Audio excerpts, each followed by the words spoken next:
naman. Eh, ang mahal Siyempre, ata mo. hindi, mura lang yun.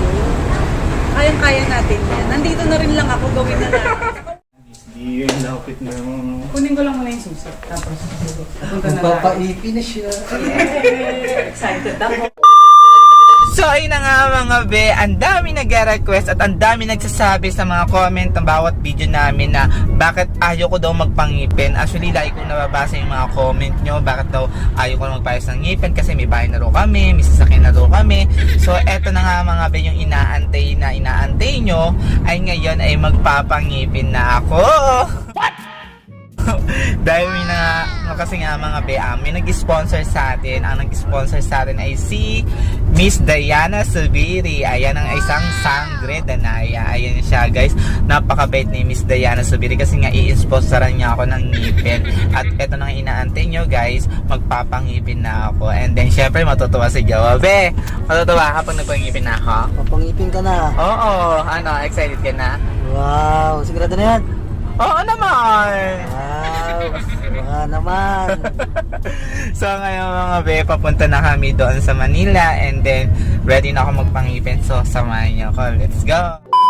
Ito na nga mga be, nandito na kami sa Cavite. So ngayon mga be, kinakabaduhan na ako. Gawa kasi nga, first time ko lang kasi magpaayos ng ngipin. And then si Miss Diana Subiri pa talaga yung mag-i-sponsor ng ngipin ko. Actually, napakabait ni Miss Diana Subiri. Kakauwi niya lang din dito sa Pilipinas kasi nasa Australia siya ngayon. Tapos magkikita kami para i-sponsoran niya ako sa ngipin ko. Grabe mga be. Excited na kinakabaduhan ako kasi hindi ko alam gagawin ko kasi mga be, alam nyo naman ang dami nag-request talaga na magpaayos ako ng ngipin. So eto na yung finally na magpapagawa na ako ng ngipin. And syempre nandun yung kaba natin syempre kung kaya basta nandun na yan na malapit na kami. And then excited ko na rin makita si Miss Diana Subiri. Then syempre magpapasalamat tayo sa kanya dahil nga i-sponsoran tayo ng aking ngipin. Oh, di ba siya na? So ayun na, let's go. Ayun nga mga be, nandito na kami ni Jowa. And then ayun nga mga be, magkikita na kami ni Miss Diana para umpisan na ako magpangipin. So be, magpapangipin na ako. Uy, gaganda na yan. So Baka iba na yung kapartner niya bukas. pwede, kinakabaduhan nga ako eh. So halika, pasok na tayo. So ayun nga mga be, nandito na kami. And then hanapin na namin si Miss D para magpaayos ako ng Oo, handa ka na. Oo. Pero sigurado na yan. So ayun guys, magpaayos na ng ngipin. And then ready na ako. Yun. Kinakabaduhan ako. Kinakabaduhan ako kasi Handa ka na ba? paghahanap pa. Oo, pero hindi kita pa-part-time. Papayos ka na talaga ng ngipin. Oo. So ayun guys, and then excited.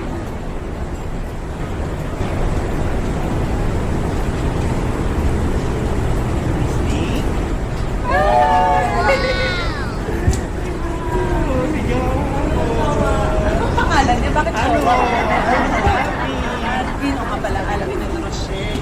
Sinasanay ako na Jowa. Para ano, may untouched, may recall.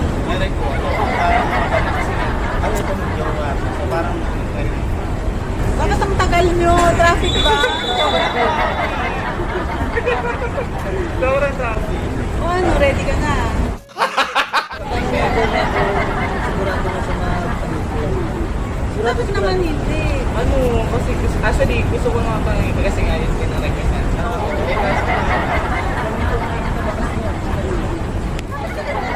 Magpapakita ba rin ako? Kasi Bakit? pag nagpaipin yan, baka may iba ng kapartner niya. Iba naman pala yung kapatid ko. Dapat kasi Ayaw mo ba siyang gumanda para sa'yo? Sa kanya iba yung kabad niya kasi parang hindi siya sigurado. Hindi naman masakit. Nakapagsak ko na yung dentista. Kasi veneers ako. So, pinatungan siya ng brown. So, yung sa'yo, parang ganun din yung pwedeng gawin, di ba? Pero yung tapos sa injection,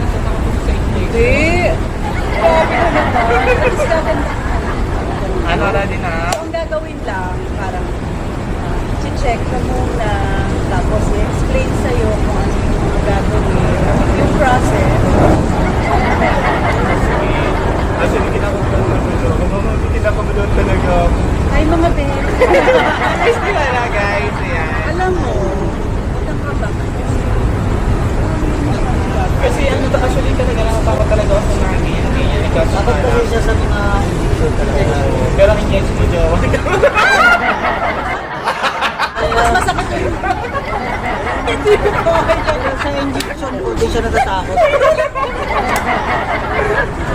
Pero alam nyo ba guys, ang natutuwa kay Missy kasi nga, i-sponsor niyo ako ni Sipil. Kaya eto na mga be, yung request lang, ang bait mo naman, yung mahal na Hindi, mura lang yun.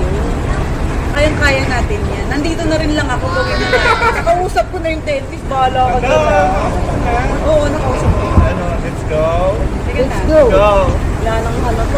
Wala nang atrasan ha. Mapapahiya ako dun sa dentist. Ayun na guys, ako na kami. Wala na tayo. So, mabait naman yun. So, hindi naman nangangagat.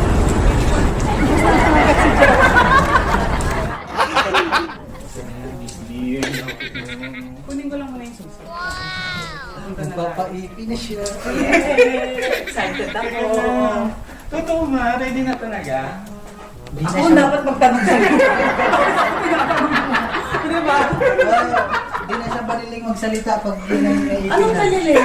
Yung pautal-utal. Pero ano? Huwag ka na magulo.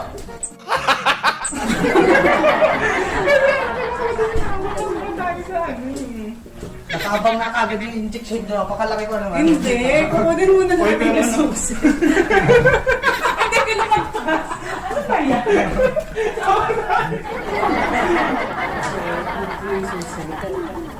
So ano lang, mga isang oras lang yung biyahe natin. Okay sa inyo? Oo, okay na. May dala naman kayong kotse doon. Kaso ano, miss, kaya ko nakulit sa jowa. Bakit? Eh kasi ano eh, parang naman, hindi ko kaya. Lumagpas ka. Ito yung jowa mo. Ano yan? Ano ba? Ano bang problema? Tutuloy ka ba? Didiretso ka o atras ka? Teka lang, mag-usap muna kayong dalawa ha. Ihilang ako. Bilisan nyo talaga.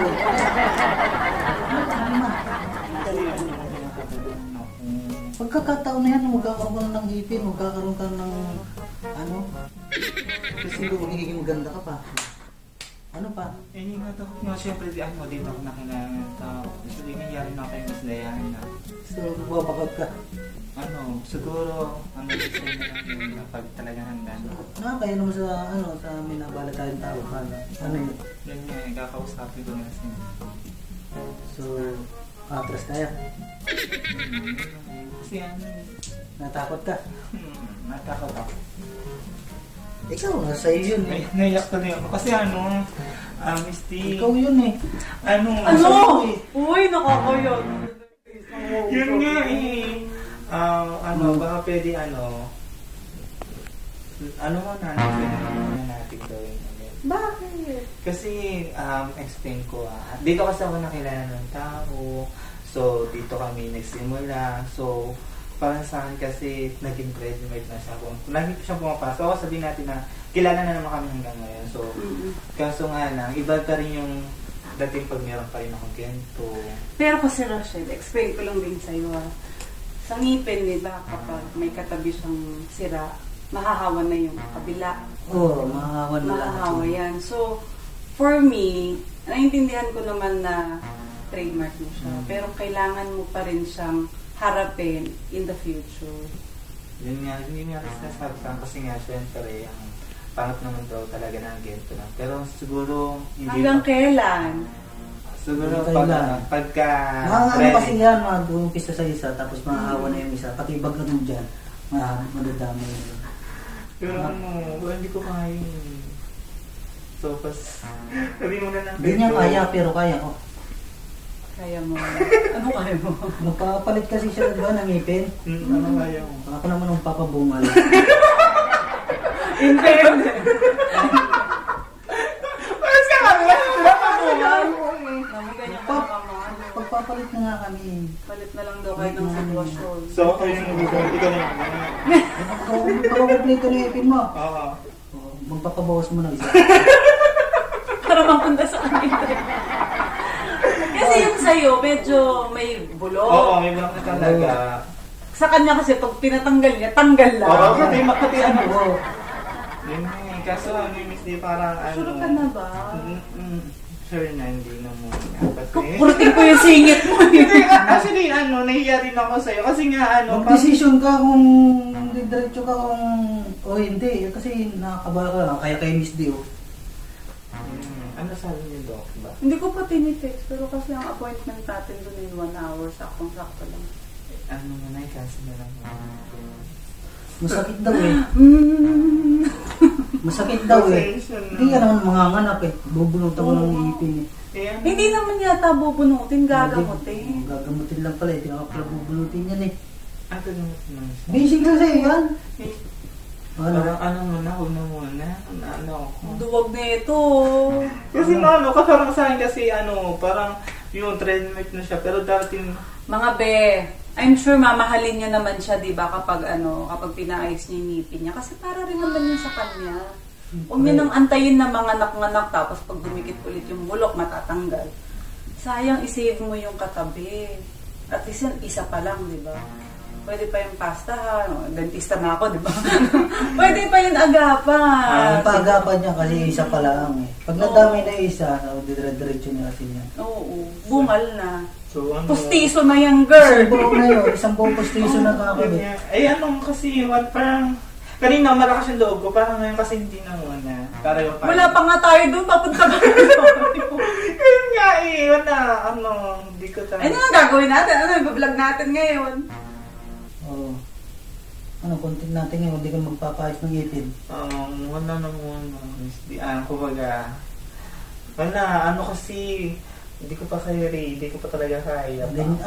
Actually, ang dami nag-i-sponsor din talaga sa amin. Actually, ikaw, ang bait mo kasi in-sponsor mo kami. So, hindi na muna talaga. I-vlog ko ngayon. Yung vlog mo yung kotse namin. Ayan. Kasi actually, guys, ang dami kasi na gusto makita yung sasakyan namin kasi nga, di ba, nakabili namin ng lupa, bahay, ngayon may sasakyan na kami. So, nakita na yung nabili namin sa gusto nila makita yung loob ng sasakyan namin, kung anong loob, kung kung sa kami nakaupo ni Jowa. So, Ayan na nga mga zoobs. Diba, nasabi ko sa inyo kanina na meron akong bisita. Kaya, nandito na sila, si Rochelle and Alvin. Si Rochelle ang tawag niya sa kanyang Alvin ay Jowa. So, Jowa na lang din. Ayan. Jowa. Nakabili na sila ng bagong sasakyan. Siyempre, katas yun na ang ating pagbablog. Oh. Meron na rin silang bagong bahay, Yeah. bagong lupa. Kung pina-follow niyo sila, makikita niyo kung ano yung naging proseso din. So ngayon, I'm so happy nakabili na kayo ng kotse. sunod, Okay lang bang i-drive ko?